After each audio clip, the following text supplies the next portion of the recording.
समकालीन कविता वास्तवता सत्य और स्वाधीन चिंतन को ग्रहण करी प्रकाश पाइबा उचित बोली मानसिंह साहित्य संसद नंदला द्वारा पुरीर संस्कृत भवन में आयोजित सारस्वत समारोह में विशिष्ट व्यक्त मैंने मत प्रकाश करिसेंति। कवि कविता काव्यभूमि शीर्षक एक दिवसीय कवि कर्मशाला कविता पाठोत्सव में पुरी ठारे राज्यर शताधिक युवा कवि समावेश अनुष्ठित होइथिला।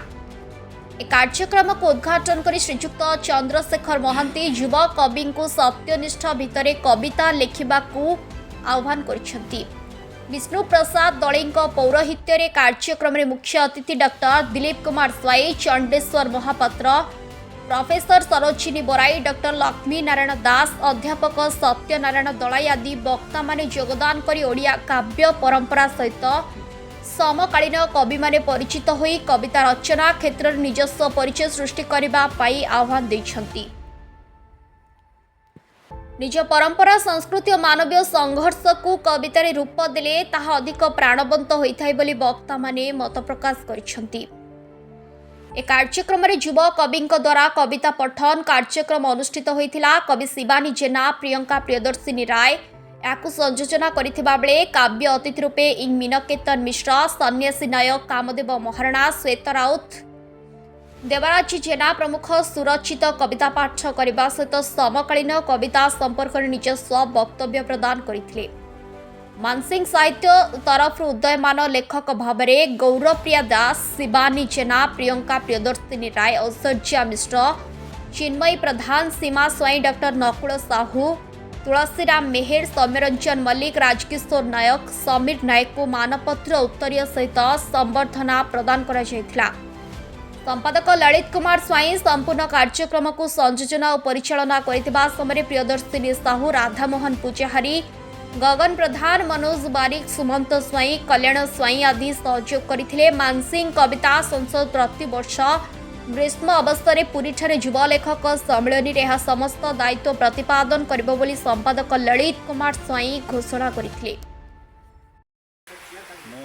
श्री विष्णु प्रसाद दले मानसिक साहित्य संसद मंडलार तो मानसिक साहित्य संसद केवल पारिकुदु आ मालदू भितर विभिन्न कार्यक्रम करथिला प्रथम थर पुरी रे करछि तो यार मुख्य उद्देश्य कोन जे मानसिक साहित्य संसद प्रति मासरे कविता आसर करे आउ तार प्रसार प्रचार यही लक्ष्य नहीं एवं पवित्र जो प्लावन भूमि श्रीक्षेत्र में आमर आगुरी आम योजना करूँ। मानसिक साहित्य संसद केवल तो नंदलार नुहे सबुठ हो मुख्यतः युवपीढ़ी मान को उत्साहित करने उद्देश्य आज काव्यभूमि कार्यक्रम रही आउे सबू अनेक युवपीढ़ी भी विभिन्न स्थान आसी तेणु समस्त आम स्वागत जनाऊँ साधुवाद जनाऊँ।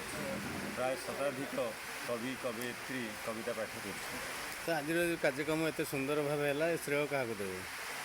श्रेय निश्चित भाव में आम संपादक ललित स्वाई रे आमर डॉक्टर दिलीप स्वाई रे एसएस कॉलेज ये ओडिया विभाग अध्यापक से निश्चित भाव रे आ सर्वोपरि निश्चित जमी श्रोता नथिले वक्तार मूल्य ना कवि मान को देवी नूतन आग दाड़ी कवि मान को देवी आमर सब कर्मकर्ता को निश्चित भाव में देवी परिचय दिंतु। मु ललित कुमार स्वाई संपादक मानसिक साहित्य संसद।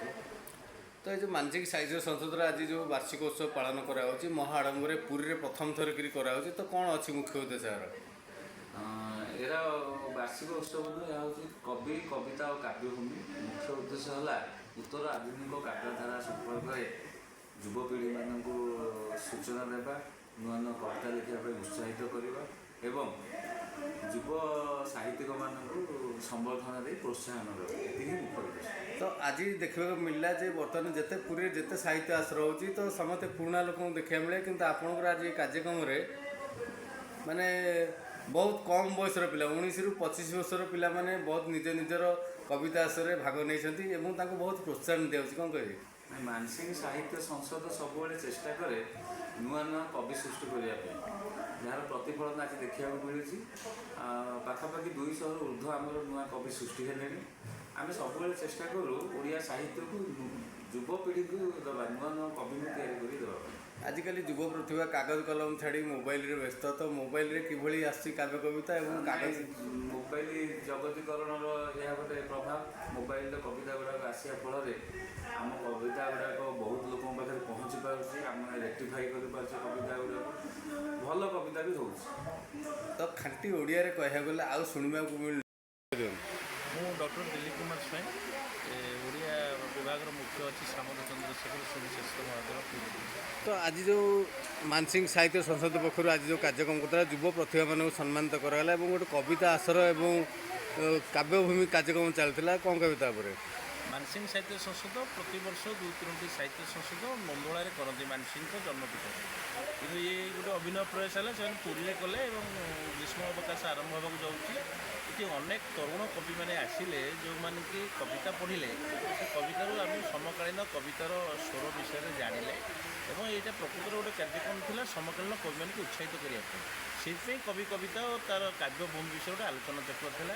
ଓଡ଼ିଶାର କୋଣ ଅନୁକୋଣରୁ ଶତାଧିକ କବି କବିତା ପାଠ କଲେ ଏବଂ ଏଠି ଉତ୍କୃଷ୍ଟ ବକ୍ତାମାନେ ଥିଲେ, ସେମାନେ କବିତା ବିଷୟରେ ଆଲୋଚନା କରାଗଲା ଏବଂ ସେମାନଙ୍କୁ କୁହାଗଲା କି ସେମାନେ ଯେଉଁ ଜୀବନ ଭୋଗୁଛନ୍ତି, ଯେଉଁ ସମୟ କାଳଖଣ୍ଡରେ ସେମାନେ ବଞ୍ଚୁଛନ୍ତି, ସେସବୁ ପ୍ରସଙ୍ଗକୁ ନେଇ ବାସ୍ତବ କବିତା ରଚନା କରନ୍ତୁ, ଯେଉଁ କବିତା ଫଳରେ ଦେଶର ଜାତିର ସର୍ବୋଚ୍ଚ ବିକାଶ ହୋଇପାରିବ ଏବଂ କବିତା ମାନବ ସମାଜର ସମୃଦ୍ଧିରେ ସହାୟକ ହୋଇପାରିବ। ତ ଦୀର୍ଘ ବର୍ଷ ତଳକୁ ଗଲେ ବର୍ତ୍ତମାନ ଯେଉଁମାନେ କାଗଜ କଲମରେ କବିତା ଲେଖୁଥିଲେ, ବର୍ତ୍ତମାନ ଆଜିକା ଦିନର ଯୁବ ସମାଜ ମୋବାଇଲରେ ବ୍ୟସ୍ତ ରହୁଛନ୍ତି, ଖଣ୍ଡେ ବହି ଖୋଲିବା ବ୍ୟସ୍ତ।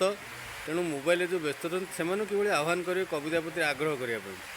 ଇଏ ଗୋଟିଏ ପ୍ରସଙ୍ଗ ଯାହାକୁ ଆମେ ପୁରୀରୁ ରମେଶ ସାହୁଙ୍କ ରିପୋର୍ଟ, ସଂଘର୍ଷ ଟିଭି।